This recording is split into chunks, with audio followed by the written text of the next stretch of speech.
दोस्तों बचपन से ही हमें सिखाया जाता है कि जानवरों के साथ अच्छा बर्ताव और उनको प्यार करना चाहिए क्योंकि कुछ भी हो मानव जाति से ये थोड़े कमजोर ही होते हैं। लेकिन बदकिस्मती से जब कोई इंसान बड़ा हो जाता है तो बचपन में सिखाई गई ये बातें भूल जाता है और उन इंसानों की वजह से ही ये जानवर सालों तक गुलामी में रहते हैं और यहाँ तक कि वो अपना असली वजूद ही भूल जाते हैं। इतना ही नहीं, खतरनाक से खतरनाक जानवर भी टूट जाता है जब उन्हें भूखा और सालों तक चैन में बांध कर रखा जाता है। लेकिन अभी भी इस दुनिया में ऐसे बहुत से लोग हैं जो ऐसे जानवरों को आजादी दिलाने का काम कर रहे हैं और आज की वीडियो में हम ऐसे ही कुछ बदकिस्मत जानवरों की बात करेंगे जिनको मानवों द्वारा ही मानवों से बचाया गया। दुनिया के बहुत से देशों में होने वाले सर्कस शोज में जानवरों का इस्तेमाल किया जाता है, लेकिन जब इस पर प्रतिबंध लग चुका है तो फिर ऐसा क्यों? पर पेरू में एक सर्कस शो में ऐसे जानवरों का खुलेआम इस्तेमाल हो रहा है। पैसे के पीछे भागने के चक्कर में वो कानून तोड़ने से पहले एक बार भी नहीं सोचते और परिणाम स्वरूप कुछ जानवरों को सालों से ही नहीं बल्कि कई दशकों से इसका अंजाम भुगतना पड़ रहा है। मुफासा नाम का ये पहाड़ी शेर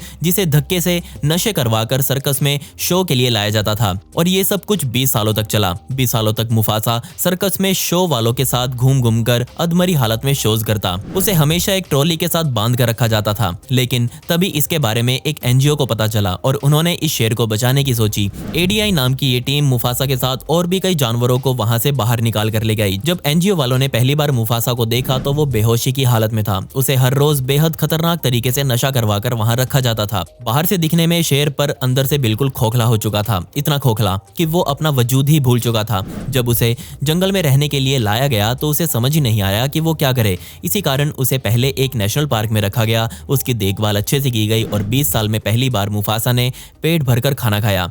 बदकिस्मती से सालों तक चैन में और पिंजरे में बंद कर रहने की वजह से मुफासा का शरीर बेहद दयनीय स्थिति में आ चुका था और दिसंबर 2015 में मुफासा ने अपनी अंतिम सांस ली। सीरिया में रहने वाला एक भालू जिसका नाम फीफी था, जिसे 10 साल तक एक लोहे की रॉड से बने पिंजरे में रखा गया। आप शायद ये सुनकर रोने लग जाएं कि इन 10 सालों में फीफी को एक बार भी पिंजरे से बाहर नहीं निकाला गया। जू के मालिक फीफी के साथ ऐसे ही 3 और भालुओं को भी कैद कर कर रखे हुए थे। पैसे कमाने के लिए फीफी को छोड़कर बाकी 3 भालुओं को सर्कस में भेजा जाता था। 1995 में बहुत से लोगों की शिकायतों के बाद जू को बंद कर दिया गया और 10 सालों में पहली बार फीफी को इस जंग लग चुके पिंजरे से बाहर निकाला गया। इन 10 सालों के दौरान फीफी को हफ्ते में सिर्फ 2 बार ही खाना और 3 बार ही पानी दिया जाता था, जिससे फीफी का शरीर बेहद दुबला और पतला हो चुका था। जब फीफी को बाहर निकाला गया तो वो बहुत सी बीमारियों के साथ पीड़ित हो चुका था। वो बस एक चलती फिरती लाश बन चुका था। जिसके बाद फीफी को एक एनिमल सेंचुरी में भेजा गया और किस्मत से 5 महीनों के समय में ही फीफी एकदम तंदुरुस्त हो गया और बाद में फीफी को खुले जंगलों में छोड़ दिया गया।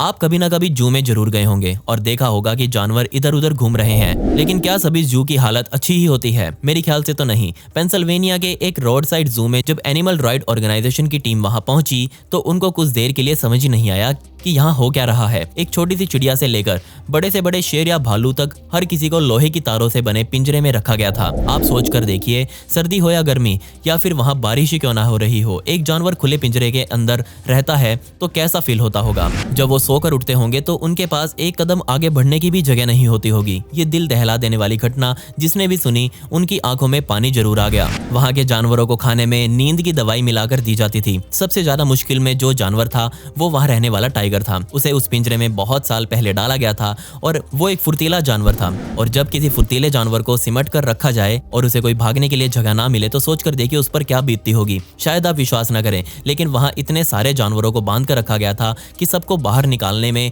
पूरे 2 महीनों का समय लग गया। दोस्तों, आपको इन सब जानवरों की कहानी कैसी लगी मुझे नीचे कमेंट सेक्शन में जरूर बताइएगा और हमें या फिर आपको भी जरूर समझना चाहिए कि इन बेजुबानों के पास दिल है और दर्द इनको भी होता है। अगर आपको इस वीडियो का पार्ट 2 चाहिए हो तो कमेंट्स में पार्ट 2 जरूर लिख दें। ऐसे इंटरेस्टिंग वीडियोस देखने के लिए फैक्ट्स फैक्ट्री को भी सब्सक्राइब कर दें। मिलते हैं अगली वीडियो में। ये वीडियो देखने के लिए धन्यवाद।